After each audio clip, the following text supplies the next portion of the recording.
লতা। লতায় ছিল একটি মাত্র মিষ্টি কুমড়ো, দেখতে বেশ গোলগাল। ছোট একটি কুল গাছে জড়ানো, লতায় মিষ্টি কুমড়োটা ঝুল বলছিল। সকাল হলো, শিশির জমে আছে ঘাস ও লতা পাতায়। ও কুমড়ো ভাই, ভালো আছো তো? হ্যাঁ ভালো। তুমি? আমিও ভালো। তুমি খুব ভালো। রোজ তুমি আমার গা ধুয়ে দাও, মানে কি খুশি লাগে? বৃষ্টি না আসা পর্যন্ত ওইটাই আমার কাজ। আমি গাছপালা, ঘাস, লতা পাতা গা ধুয়ে দিই, ওরা কেমন সুন্দর হয়ে ওঠে। ও কুমড়ো, তুমি কেমন আছো? তোমার দয়ায় ভালো আছি ভাই। ওই রাতে শিশির গা ধুয়ে নিয়ে গেছে, এখনো গায়ে তোমার আঁচ লাগছে, মনটা খুশিতে ভরে উঠেছে। আমি এখন যাই। মিষ্টি কুমড়ো কেমন? রৌদ্র উঠেছে এখন, আমার যাওয়া পালা, চলি তাহলে। যাও ভাই, রাতে আবার দেখা হবে। কি চমৎকার পোকা! তুমি খাবে কুমড়ো ভাই? না ভাই, সব আমার খাদ্য নেই, বড় আমাদের দুশ্মন। এদের জ্বালা একটা ফুল ও ফল হতে পারে না। পোকাগুলো সব খেয়ে সাবান করে। রোজ তোমার লতায় বসি, পাতায় বসি, তুমি রাগ করো না তো আবার? কেন রাগ করবো? তুমি তো আমাদের উপকারী বন্ধু। তুমি পোকা খাও বলেই তো আমরা বেঁচে থাকি। তোমার গান আমার খুব ভালো লাগে। তুমি বললে আর কি হবে? মানুষেরা যে আমাদের বাঁচতে দিচ্ছে না। সে কি কথা, মানুষেরা তো সবার বন্ধু। এই দেখো না, আমাকে একটা পাখি এখানে নিয়ে এসেছে বলে এখানে চারা থেকে গাছ হয়েছে। মানুষের বাড়িতে থাকলে আমাকে মজা করে। তা দিত ঠিক, কিন্তু মানুষ তো বনে গাছপালা কেটে সাফ করছে। মানুষ পাখি আর জীব জন্তুও খায়, ধরে ধরে আচায় ভরে রাখে। তাহলে তো খুব খারাপ বলতে হয়। তবে একদিন মানুষের নিশ্চয় সুবুদ্ধি হবে। কবে আর হবে? মানুষ মানুষকে মারার জন্য কত রকম অস্ত্র বানাচ্ছে, বোমা মারছে। আজকাল শুনছি মানুষ গাছপালা বাড়াবার কথা বলছে, যুদ্ধের বিরুদ্ধে অনেক কথা বলছে। মানুষেরা আমাদের মতো হলে ভালো হতো। দেখো, পাতায় পড়ছে রোদ, সেকেও এনে দিচ্ছে পানি। পাতার মধ্যে আমরা রান্না বান্না হচ্ছে, এই ও খেয়ে দিনে দিনে আমি বাড়ছি। তোমাদের তো ভারী সুবিধে। আমাদের দেখো, সারাদিন ডালে ডালে ডালে পোকা খুঁজতে হয়। যাই তাহলে, ওই দিকটাই খুঁজে দেখি, পরে আবার আসবো। তুমি তো খুব সুন্দর কথা বলো। এতক্ষণে ধরে আমি তোমাদের কথা শুনছিলাম, আমার প্রশংসাও করছিলে বেশ। উপকারীর উপকার স্বীকার করাই তো উচিত। তুমি হচ্ছে সবার উপকারী, তোমাকে সারা দুনিয়া আছে। আমিও আসি।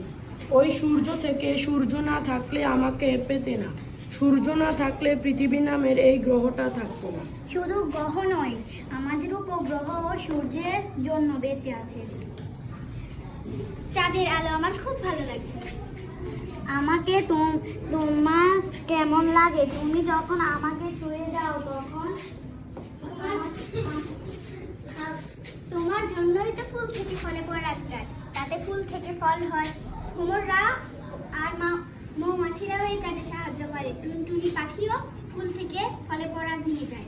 এইভাবেই আমরা একে অপরের সাহায্য হয়ে বেঁচে থাকি। মানুষের কথা আর বলো না, গাছ মানুষকে ফুল ফল ছায়া দেয়, অথচ তারা গাছ কেটে উজাড় করে। কি হয়েছে ভাই? গাছ কাটার কথা শুনে আমার খুব ভয় করছে।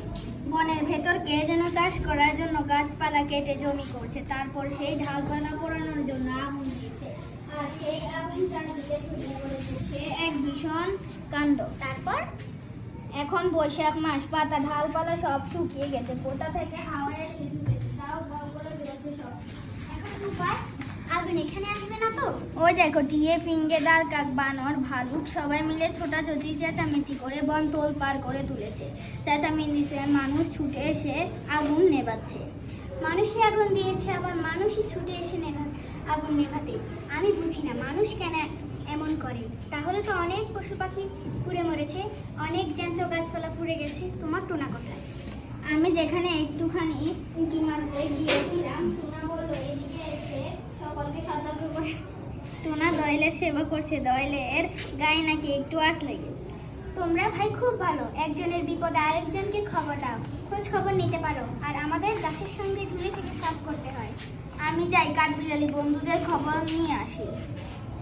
ও কুমড়ো ভাই, তুমি কোথায়? তোমাকে দেখছি না কেন? তুমি কে ভাই? কাকে খুঁজছো?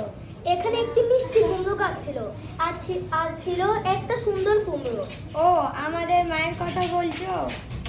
আমরা তারই চারা, মাত্র কয়েকদিন হলো আমরা দাঁড়াতে শিখেছি। মা আমাদের সব কথা বলেছে, তোমার কথাও বলেছে।